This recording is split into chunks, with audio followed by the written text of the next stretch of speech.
दूसरा ये है कि मैं हाथ जोड़ के कहता हूं और गंडापुर 2 नंबर आदमी है ना, उस पर ट्रस्ट करें खुदा का वास्ता।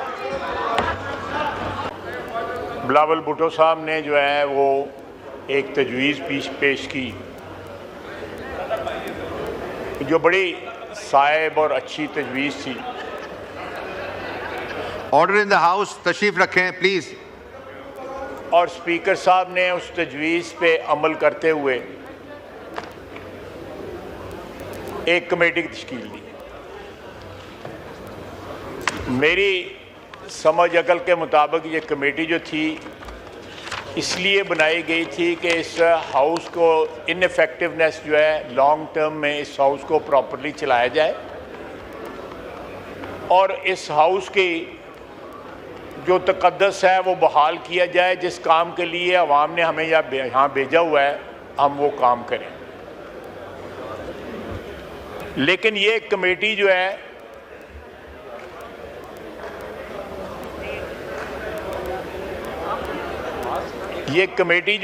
जी। जब इसकी कार्रवाई कल शुरू हो गई तो इस तरह लग रहा था कि ये कमेटी जो है पीटीआई के जो ग्रीवेंसेस हैं उसके लिए बनाई गई।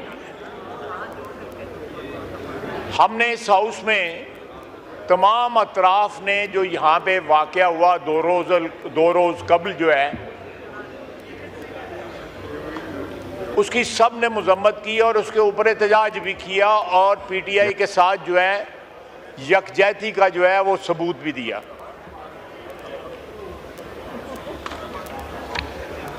किसी सूरत में भी पार्लियामेंट के ऊपर हमला जो है उसकी किसी शख्स ने इस हाउस में हमायत नहीं की।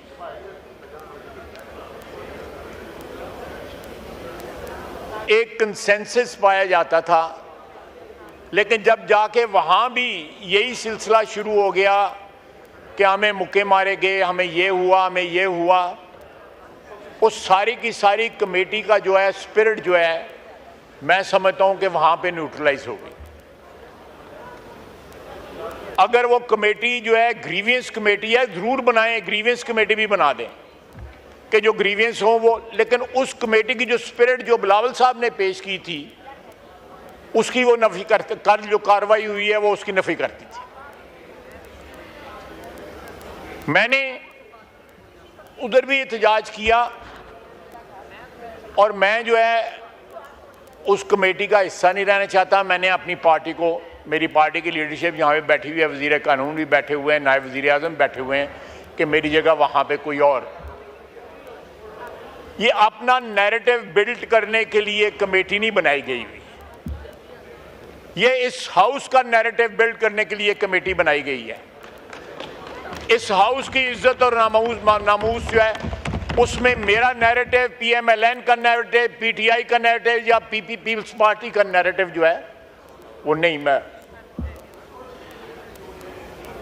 ये इस हाउस के तकद्दस को प्रोटेक्ट करने के लिए, यहाँ पे कानून साजी को प्रोटेक्ट करने के लिए, इस हाउस के आईनी रोल को प्रोटेक्ट करने के लिए बनाई गई है।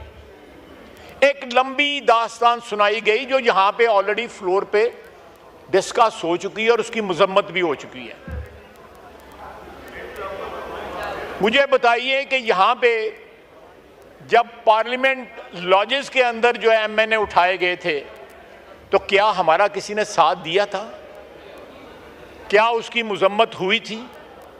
कथित तौर पे नहीं हुई थी। इनके ग्रीवियंस हैं, ज़रूर एग्जामिन करें, एक अलग कमेटी बना दें, वो ज़रूर एग्जामिन करें इनके ग्रीवियंसेस से। उसमें कोई जस्टिफाइड होंगे, कोई नहीं जस्टिफाइड होंगे।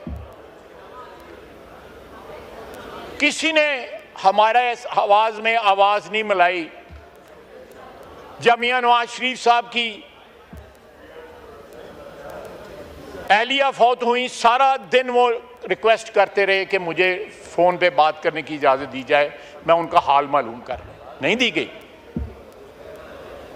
वो वफात पा गई। ये एक बड़ा ह्यूमन मसला था, ये कोई सियासी मसला नहीं था, उसको भी सियासत के लिए इस्तेमाल किया गया। इतना जहर और इतनी विंडिक्टिवनेस थी कि मौत को भी जो है उसको भी एक्सप्लॉइट किया गया, उस शख्स को बात ना करने दी गई। यहां पे गंडापुर साहब ने चीफ मिनिस्टर पंजाब जो एक बेटी है, एक बहन है, एक मां है, उसके लिए जो अल्फाज इस्तेमाल किए वो सबको पता है, मैं उनको दोहराना भी समझ बुरा। क्या किसी ने उनकी मजम्मत की? क्या उस वक्त किसी ने यहां पे आवाज उठाई जब मियां नवाज शरीफ के ऊपर क्या बीता था? किसी ने आवाज नहीं उठाई। आज ये कहते हैं कि सीने पे मुक्का मारा, घसीटा गया। मुझे देखें, आज हमें यहां पे पीडीएम के और ये लगा, अगर ये टोटल किया जाए तो तकरीबन कौन सा मारा गया है और किस महीने को घसीटा गया है? नहीं, बिल्कुल सही कह रहा है। मैं इत्तेफाक करता हूं इससे, बिल्कुल इत्तेफाक करता हूं। देखें, अगर पीडीएम की हुकूमत और ये हुकूमत जो है इसका टोटल जो है वो लगाया जाए तो हमें तकरीबन 2 साल हुक्मरानी करते हुए हो गए, उसकी मेहरबानी से, ऊपर वाले की मेहरबानी से।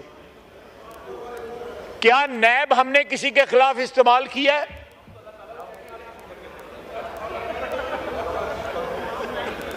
हमने किसी को, कोई नैब का केस जो है इस दौर में नहीं बना, ना पीडीएम का, ना इन्होंने नैब को इस तरह बुरी तरह इस्तेमाल किया है।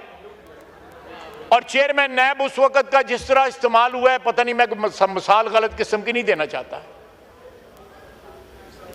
क्या इस चीज का कभी ये इतराफ करेंगे?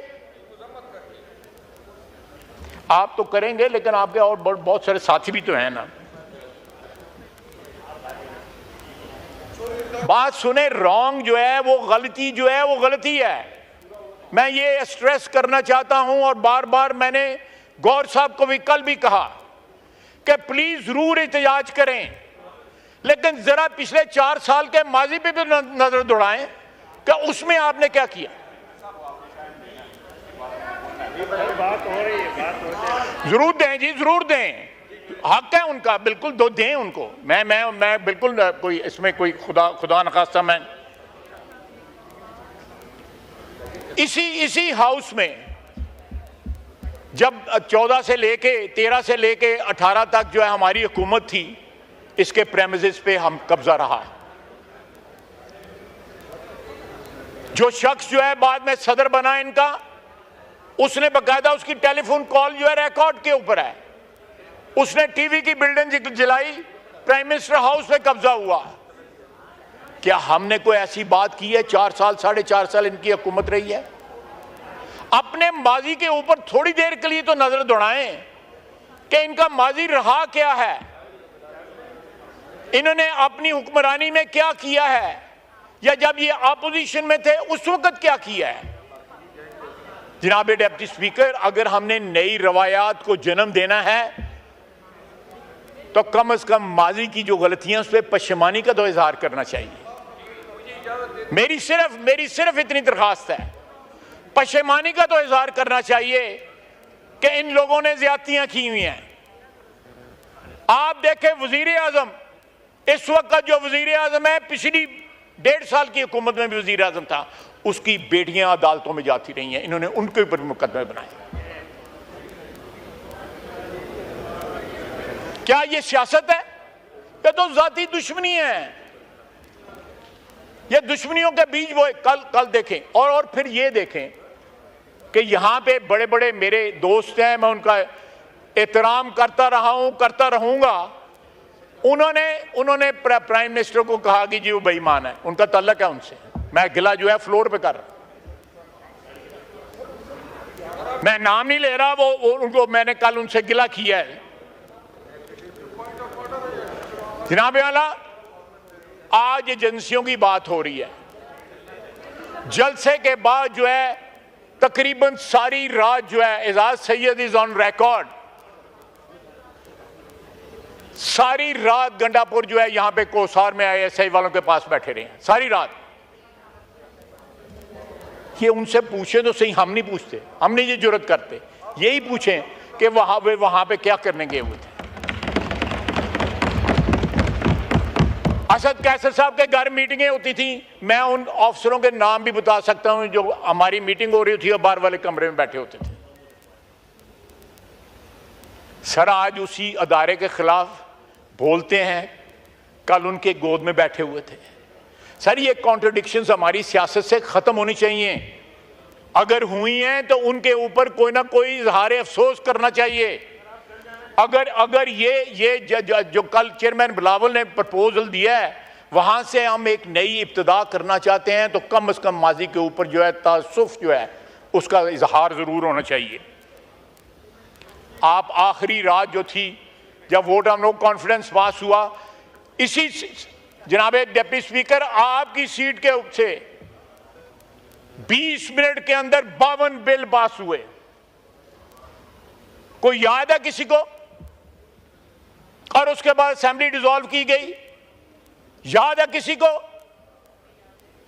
और अब जो है कानून और कायदा जो है सिखाया जा रहा है। ये बातें जो हैं एक अच्छे स्टार्ट की नहीं है।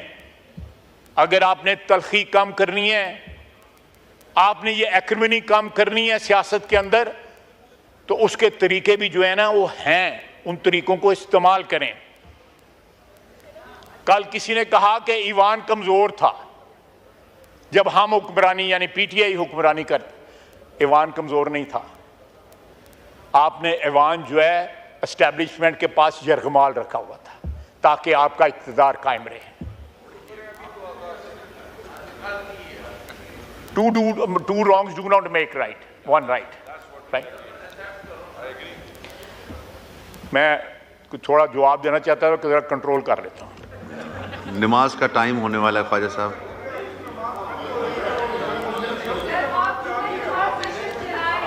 जनाब आला या जरूर दें, बिल्कुल आपका हक है, जरूर दें, जरूर जवाब दें।